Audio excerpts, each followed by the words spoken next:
So here at the Herald, we are launching a series on child poverty. It's a huge issue impacting thousands of kids here in Scotland. 1 in 4 children are impacted by child poverty. Who is leading this coverage for us in this series is our political correspondent, Rebecca McCurdy, who joins me right now. She's got her own personal experience, and she's also here to explain a bit about why we're doing this series. So, Rebecca, over to you. Why have we decided to launch a series on child poverty? Yeah, so, I mean, firstly, the Scottish Government say that their defining mission is to eradicate child poverty. Something that I've been kind of investigating is how you're going to do that.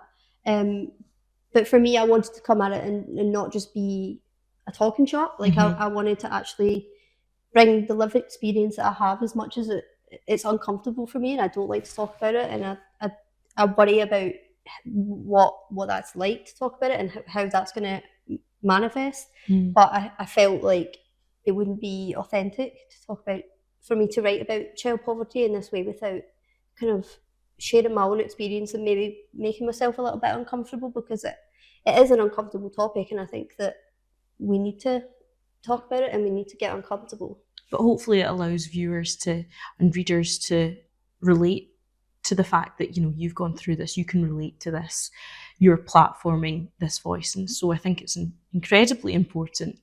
I guess kind of looking at your own personal experience, can you tell us a wee bit about that?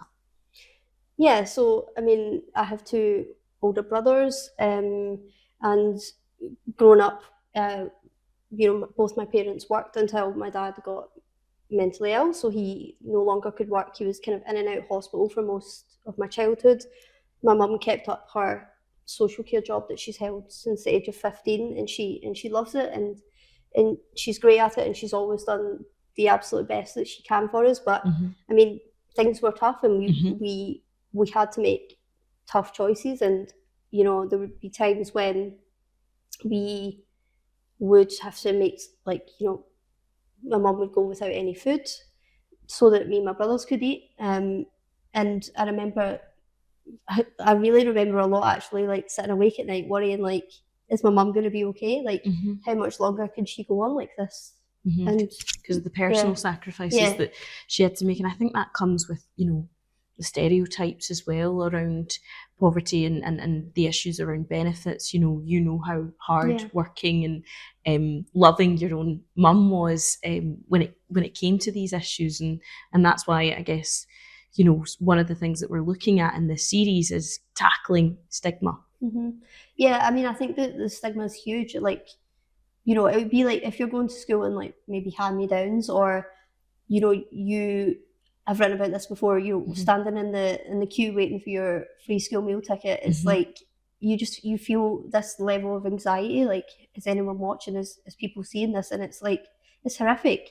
And it's not something that you think that you don't think at the time, you don't think about, oh God, this means I'm in poverty. It means that you are standing in a different queue waiting for your lunch, like when all your friends are kind of like going ahead of you because they don't have to wait for a ticket, they don't have to wait for the teacher to check that your name's on that list. And it can be humiliating, you can be taunted for it. As someone who was bullied at school as well, it was like just another thing. And I remember, like, kind of getting into trouble at school, as you do, and I got detention along with like a couple of other people in my class. I had never thought about whether they were on free school meals before. It was just never a thing. But the teacher kind of pulled me aside. He was like, "You're all staying behind for lunch, and you're going to finish the work that you've not done because you've been talking all day." But he pulled me aside and he was like, "Do you need to go? Because I'm worried that you're not going to eat today." And I remember thinking, like, I remember being quite shocked, because I was like, that's kind of a weird thing. Like, looking back on it, it's nice that they had the thought about that. But for me, it was like, I was like, no, of course not. I was quite embarrassed by that. And also I thought about, if I did leave that class, like, what would that have looked like? That would have singled me out. Yeah. And so it's just, it's just another thing to kind of have this difference make you stand out, I think. Especially as like a young person, you know, it might not make sense to you at that moment in time. You know, you're in your late 20s, you cover politics, you understand why certain injustices happen in the world a lot more now.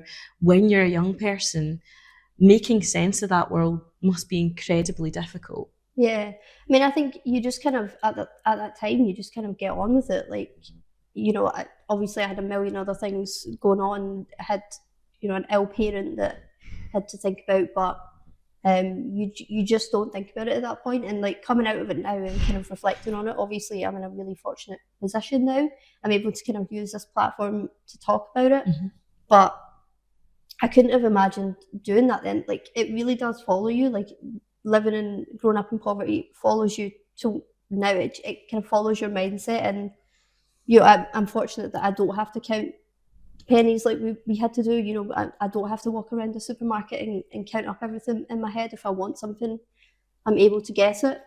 But I remember when I first kind of left home, that was always a thing in my head. I was like, oh God, what if I'm not going to be okay? Like, and it was worrying. But also you've got that thing of, you know, people back home are, you know, things are still maybe not perfect back home. And there's also that guilt of actually, you know, kind of coming out of the cycle of not being in poverty, of thinking like, am I doing enough to help everyone else? I guess it's super important that you're looking into this and you have your own insight, because, you know, maybe for some people it's difficult to relate, it's difficult to understand what it's really like to go through. Is that fair to say, that people might have sort of perceptions of why people are in poverty, which is affecting them? I mean, I think you always hear that of like, you know, benefit scroungers and stuff like that. But for me, like, my mum was like, and is still the most hardworking person that I've ever met, and like my work ethic comes from that. Everyone, you know, kind of mocks me for being a workaholic here, but that's where it comes from. It comes from like seeing her like working every hour that she actually could. And yeah, I mean, I think it's offensive. Like, I think this whole kind of stereotype that like, we can't keep giving people support because it's going to take them out of work is like, it's just not the case. Actually, so many people in poverty are working people, and we see it now. Like, it's actually it's just getting worse. Like, I've been kind of looking into food banks, and the amount of people that are at work but still can't afford to feed their family is just scary, to be honest. So we know one of John Swinney's key priority, actually he's almost labelled it as his ultimate priority, is tackling child poverty. We've got a week-long series on this.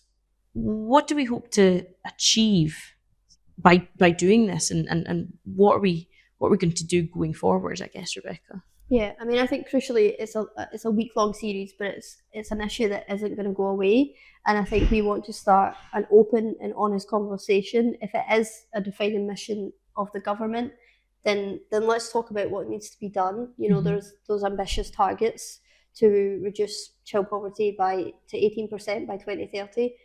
If we're going to do that, then let's talk about it. The Herald's going to make sure that we're leading that conversation, and we invite politicians, we invite John Swinney to join us in it. For me personally, I think I want to say that although, you know, there's a stigma attached with growing up in poverty, and you do still kind of feel that embarrassment to talk about it, I think it's important for me to say that it kind of shapes me, and like, I'm really proud of my family and what we've achieved, and personally, like, where I've managed to get to. And I think it's because of what I have been through in my life that I have been able to get here. So it's hard, but I hope that I can be like, to show that there's good things that can come of it, and that it's not this endless cycle.